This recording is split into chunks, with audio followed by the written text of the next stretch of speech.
कहानी की शुरुआत लॉस एंजलिस सन 1962 से होती है, जहां हमें डॉक्टर कैल्विन को दिखाया जाता है, जो एक जीनियस और थोड़ा खिसका हुआ साइंटिस्ट है।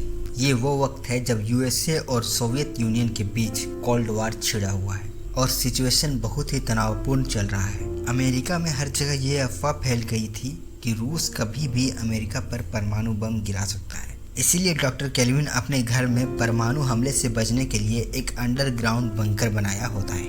आज रात डॉक्टर कैल्विन के घर पर पार्टी चल रहा है। तभी वे टीवी पर न्यूज़ देखते हैं जिसमें अमेरिका रसिया को चेतावनी दे रहा होता है कि हम तुम्हारे परमाणु हमले से नहीं डरते और उसका जवाब देने के लिए हम तैयार हैं। इस न्यूज़ से डॉक्टर कैल्विन को लगता है कि परमाणु वार शुरू होने वाला है, इसलिए वह सभी को कहता है कि आप सब अपने अपने घर चले जाओ, और वह भी अपने बनाए बंकर में अपनी पत्नी को लेकर चला जाता है। उसकी पत्नी अभी प्रेग्नेंट होती है। उसी समय आसमान में एक फाइटर प्लेन को दिखाया जाता है, जिसके इंजन में खराबी आने के कारण पायलट खुद को इजेक्ट कर लेता है और प्लेन सीधा डॉक्टर कैल्विन के घर के ऊपर आके गिरती है। डॉक्टर कैल्विन इस धमाके को नीचे अंडरग्राउंड से सुनता है।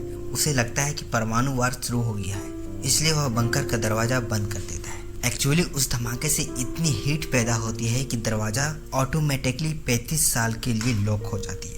इस तरह का डिजाइन डॉक्टर कैल्विन इसलिए बनाया होता है ताकि चाह कर भी वह बंकर से बाहर ना निकल सके, और ये परमाणु बम से होने वाले रेडिएशन से बचा रहे हैं, जिसे ठीक होने में कम से कम 35 साल लगते हैं। यानी कि डॉक्टर कैल्विन अपनी प्रेग्नेंट वाइफ के साथ इस बंकर में 35 साल के लिए फंस गए हैं।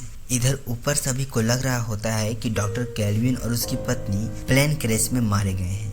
वहीं बंकर में कैल्विन और उसकी पत्नी को दिखाया जाता है। कैल्विन इस बंकर में 35 साल तक सरवाइव करने के लिए सभी चीज़ों को अरेंज किया होता है, जैसे खाना, सब्जियों के लिए पौधे उगाना, बिजली, पानी, यहाँ तक कि एक एक्वेरियम भी होता है। अब कुछ दिनों बाद उसकी पत्नी एक बच्चे को जन्म देती है। वे दोनों बहुत खुश होते हैं।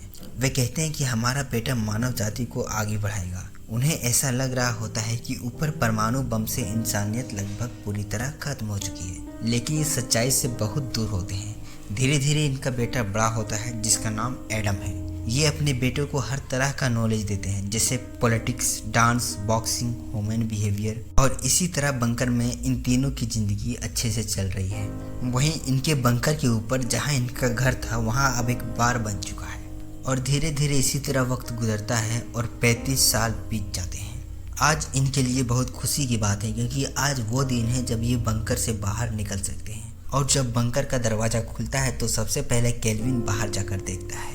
रात को डॉक्टर कैल्विन अपना येलो सूट पहनकर बाहर निकलता है, जो रेडिएशन से बचने के लिए बनाया है। जब वह लिफ्ट से ऊपर जाना शुरू करता है तो वहाँ की जमीन हिलने लगती है। वहीं ऊपर उस बार में अब एक होमलेस गंजेड़ी रहता है, जिसे लगता है कि भूकंप आ रहा है, और उसी पल जमीन के अंदर से उसके सामने कैल्विन येलो सूट में लाइट लिए खड़ा होता है। मिस्टर कैल्विन को इस तरह देखकर वह समझता है कि साक्षात ईश्वर के दर्शन होंगे, और वह सदमे में चला जाता है।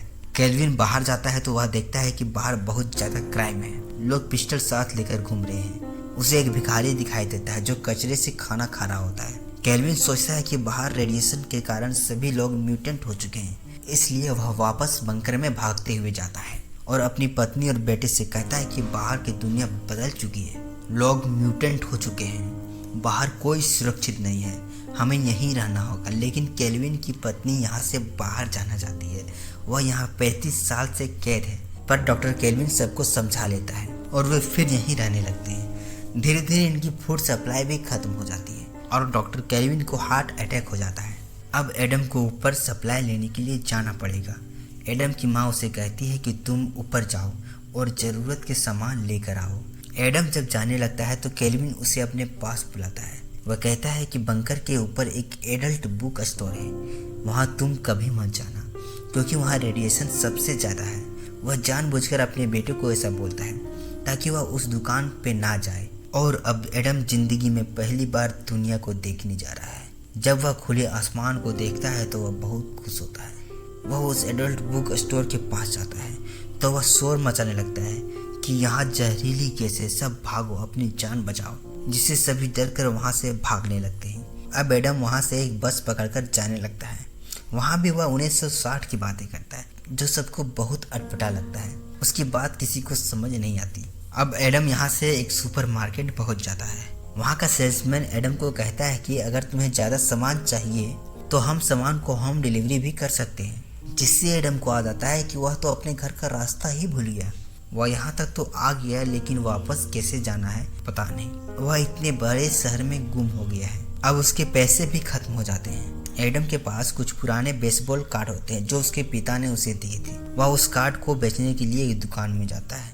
वह दुकानदार उसके सभी कार्ड की कीमत $500 लगाता है। तभी वहाँ उस दुकानदार की असिस्टेंट ईव आ जाती है, जो एडम को बताती है कि तुम्हारे कार्ड्स की कीमत $500 नहीं, बल्कि तुम्हारे एक कार्ड की कीमत $6000 है। ये तुम्हें बेवकूफ़ बना रहा है। ईव भी वहाँ काम छोड़ देती है और एडम के साथ यहाँ से निकल जाती है। एडम को ईव बहुत अच्छी लगती है क्योंकि ईव एक ईमानदार सच्ची लड़की है। एडम ईव को कहता है कि मुझे एक होटल जाना है, क्या तुम मुझे वहाँ छोड़ सकती हो? एक्चुअली उस होटल के बारे में एडम की माँ उसे बताई थी कि जब वह किसी मुसीबत में हो तो वह उस होटल में चले जाए।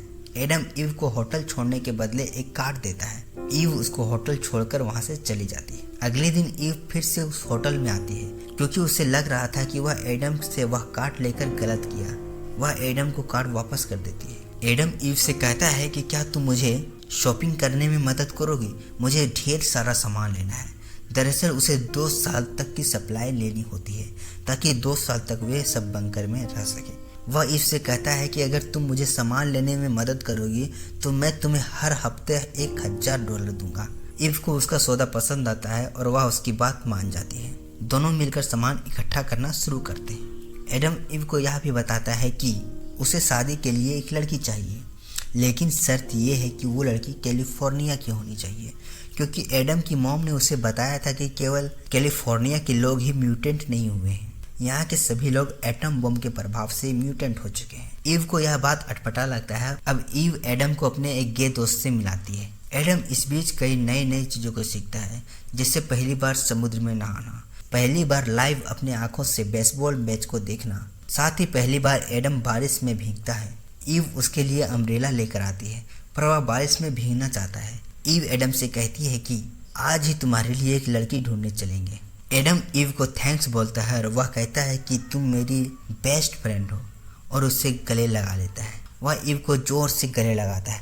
दरअसल एडम को पता नहीं कि कैसे किसी लड़की को फिजिकली गले लगाया जाता है। यहाँ से अब ईव और उसके दोस्त एडम को एक क्लब ले जाता है ताकि उसे वहाँ पर कोई लड़की मिल जाए। एडम की पर्सनैलिटी बहुत अच्छी होती है। वहाँ उसे एक फ्रेंच लड़की मिलती है और दोनों फ्रेंच में बात करने लगते हैं।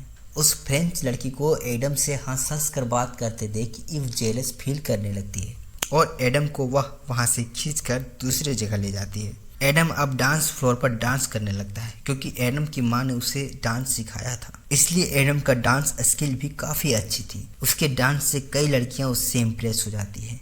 वे सभी एडम से बात करना चाहती हैं। ईव यह सब देखकर पूरी तरह जल रही थी, इसलिए वह अपने एक्स बॉयफ्रेंड के पास चली जाती है। एडम भी वहां पहुंचता है। एडम और ईव के एक्स बॉयफ्रेंड्स के बीच आर्गुमेंट हो जाती है। वह एडम को पंच करता है, पर एडम को बॉक्सिंग आती थी। उसके पिता ने उसे बॉक्सिंग सिखाई है। एडम उसे 2-4 पंच जमा देता है। ईव को यह सब देखकर गुस्सा आता है और वह वापस घर आ जाती है। और जब ईव का गे दोस्त भी उसके पीछे घर पहुंचता है तो ईव उससे पूछती है कि तुम अकेले यहाँ आए हो, एडम कहाँ है? वह ईव की जेलसी को जानता था कि ईव एडम को पसंद करती है, इसलिए वह जानबूझकर झूठ बोलता है कि एडम उन लड़कियों के साथ है, जिससे ईव और भी परेशान हो जाती है। वह एडम को लाने के लिए अपने गाड़ी में जाती है। तभी वहाँ एडम आ जाता है। ईव अचानक एडम को देखकर गिर जाती है, जिससे उसके पैर में चोट लगती है। एडम ईव के पैर में मरहम लगाते हुए बताता है कि मुझे वहाँ नहीं रहना था, मैं बार बार तुम्हें ही याद कर रहा था, इसलिए मैं सीधा तुम्हारे घर चला आया।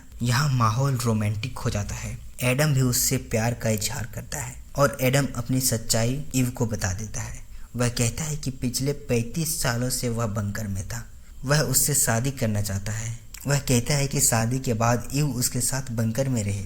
यह सुनकर ईव को लगता है कि एडम का दिमागी हालत ठीक नहीं है और वो एडम को जाने के लिए कहती है। एडम यहाँ से चला जाता है। अगले दिन एडम को वह एडल्ट बुक स्टोर मिल जाता है जिसके नीचे उसका शेल्टर बना था। उसके बाद वह ईव के घर आता है, लेकिन ईव अपने घर में साइकेट्रिस्ट को बुलाई थी ताकि वे एडम का इलाज कर सके। वे एडम को अपने साथ ले जाने लगते हैं, पर एडम मौका देखकर भागने लगता है। वह भागते हुए ईव से कहता है कि होटल में मेरा सामान ले लेना और बिल पे कर देना। उसके बाद एडम वहां खड़े गाड़ी से भाग जाता है। अब ईव और उसका गे दोस्त होटल में जाते हैं। अब जहां पर ईव एडम का सामान देखती है वे सभी सामान 1960 के थे।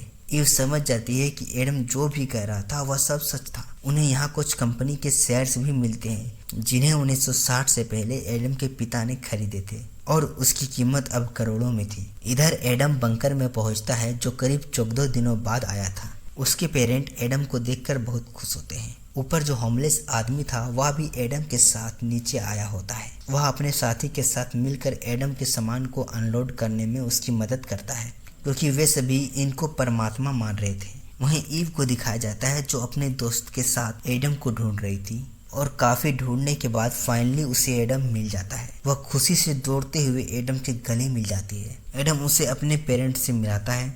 ईव उसके पेरेंट्स से पूरी तरह घुल मिल जाती है। एडम के पिता बंकर को 10 सालों के लिए बंद करना चाहते थे पर एडम अपने पिता से कहता है कि मुझे 2 महीने चाहिए और वह ईव के साथ बंकर से निकल जाता है। एडम अपने पिता के शेयर्स को बेचकर अपने पेरेंट्स के लिए शहर से दूर कंट्री साइड में घर बनाता है।